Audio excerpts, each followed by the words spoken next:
ওং নমঃ শ্রীমদ্ভগবদ্গীতায় নমঃ। প্রথম অধ্যায় বিষাদ যোগ। অর্জুন উবাচ।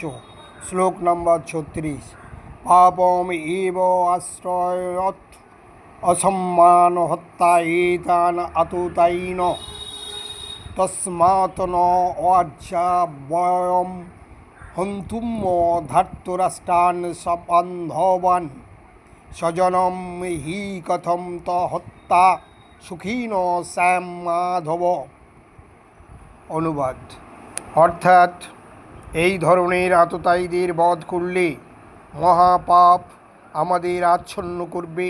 সুতরাং বন্ধুবান্ধব সহ ধৃতরাষ্ট্রের পুত্রদের সংহার করা আমাদের পক্ষে অবশ্যই উচিত হবে না।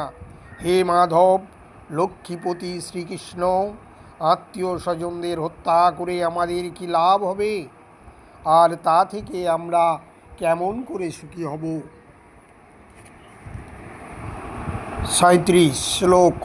যদি অপি এতেন পশ্যন্তি লোভ উপহত চেতস কুলক্ষয় কৃতম দোষম মিত্রদোহেশ্চ পাতকম। অর্থাৎ